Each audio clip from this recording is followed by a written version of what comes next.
Assalamualaikum warahmatullahi wabarakatuh. Kembali lagi bersama saya Muhammad Alfa Reza, NPM 12203887. Saya berasal dari kelas 3O Manajemen Sumber Daya Manusia. Di video ini saya akan mempresentasikan atau menjelaskan materi pertemuan yang ke-14, yaitu tentang memperbaiki kompetensi. Baik, untuk slide yang pertama di sini ada jenis dan kategori kompetensi, konsep dan sejarah kompetensi.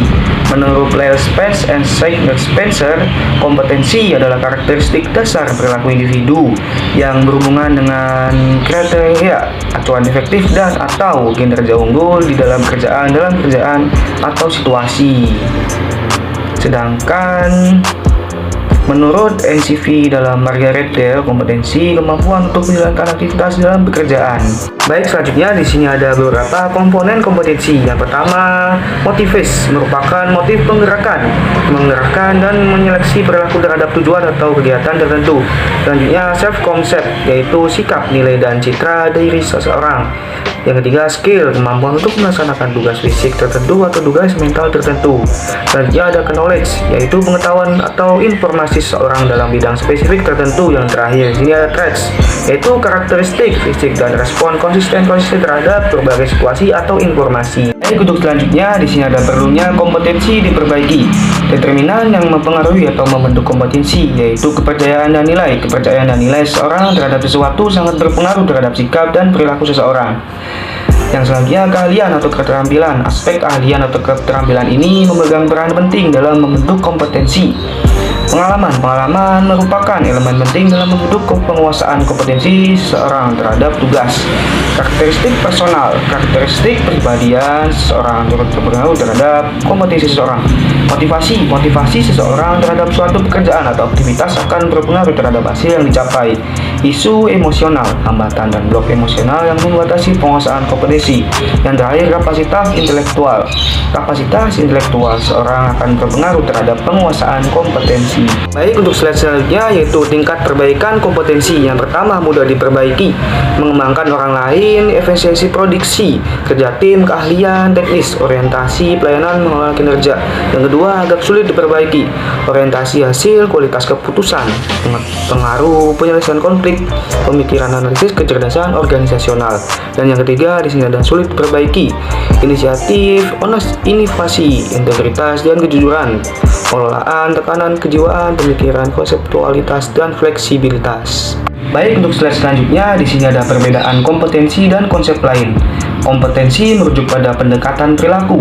Perilaku tertentu dijadikan parameter untuk melaksanakan pekerjaan secara efektif, berhasil dan unggul atau superior. Komponen kompetensi terdiri dari dorongan sifat, citra diri, peran sosial dan kemampuan. Pemahaman kompetensi. Dalam hal pemahaman kompetensi perlu dijelaskan pengertian tentang pengetahuan, keterampilan, kemampuan dan bakat untuk mengetahui sejauh mana perbedaan atau kesamaan dari konsep tersebut. Pengetahuan seseorang. Pengetahuan yang dimiliki seseorang bisa dikategorikan ke dalam dua jenis, yaitu pengetahuan yang disadari dan pengetahuan yang tidak dapat disadari. Keterampilan perilaku. Keterampilan perilaku yang terkait tugas bisa dikuasai melalui latihan dan bantuan orang lain. Dan yang terakhir, keterampilan perilaku merupakan fungsi dan faktor kepribadian individu dan faktor lingkungan. Sikap dibentuk dan dikombinasikan pengalaman, kondisi sosial lingkungan, dan kepribadian. Selanjutnya di sini ada metode penilaian kompetensi. Alternatif untuk desain kompetensi, yang pertama desain studi terbaik atau klasik dengan menggunakan sampel. Yang kedua, desain studi pendek dengan panel ahli. Yang ketiga, studi terhadap pemegang jabatan dan pekerjaan di masa depan. Selanjutnya yaitu rancangan studi. Rancangan studi terbaik model kompetensi dengan menggunakan sampel yang terdiri dari 6 tahap.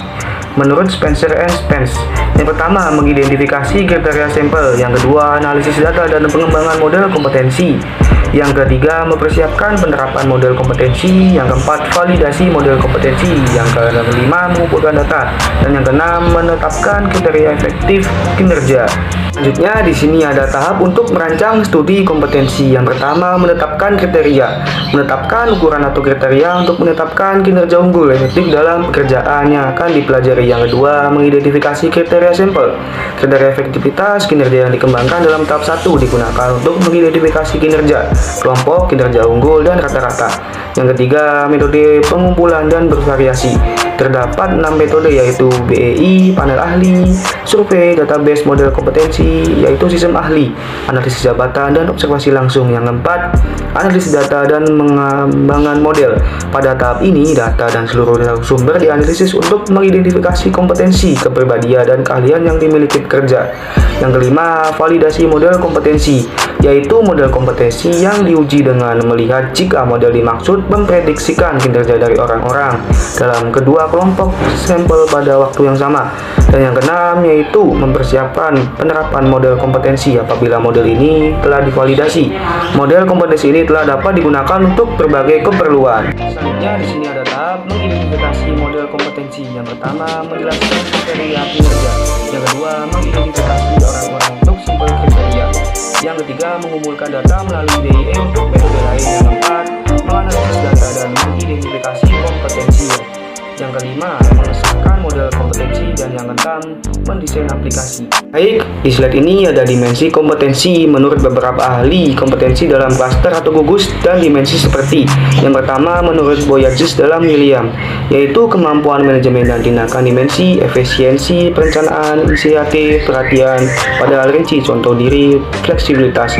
Yang kedua menurut Dulles and dalam Armstrong, kemampuan intelektual, perspektif, strategis, analisis, dan penilaian. Dan yang ketiga menurut Schroeder dalam Williams, yaitu kognitif, mencari informasi, pemikiran konseptual, dan fleksibilitas. Baik, untuk slide selanjutnya yaitu ada tabel pembagian kompetensi beberapa ahli klaster and gugus. Yang pertama, manajemen tindakan dan tujuan. Kompetensinya yaitu perhatian dan dampak, keahlian, motif. Yang kedua, kepemimpinan. Kompetensinya yaitu proaktif, konseptualisasi, keyakinan diri, menggunakan presentasi lisan. Yang ketiga, manajemen sumber daya manusia, yaitu proses manajemen kelompok, keahlian, menggunakan kekuatan atau daya sosialisasi. Yang keempat, mengarahkan bawahan. Yang kelima, berfokus pada orang lain. Dan yang keenam, pengetahuan terspesialisasi. Selanjutnya ada tabel pembagian kompetensi beberapa ahli, yaitu BKN, Badan Kepegawaian Negara. Yang pertama, kompetensi dasar. Yang kedua, kompetensi bidang.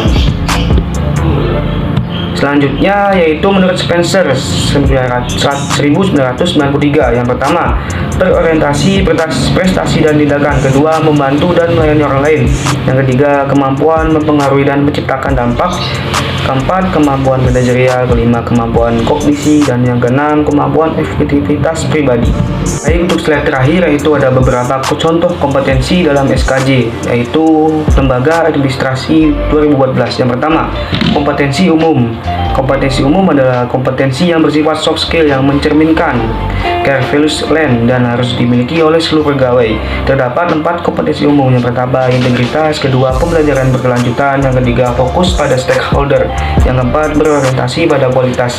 Kedua, di sini ada kompetensi kepemimpinan. Kompetensi yang harus dimiliki oleh pejabat struktur session dari 1 sampai ke 4 agar mampu memimpin secara efektif. Dan yang ketiga ada kompetensi bidang atau teknis. Kompetensi yang baru atau kompetensi yang baru dimiliki pegawai berupa pengetahuan, keahlian, dan sikap perilaku untuk melaksanakan tugas sesuai bidangnya.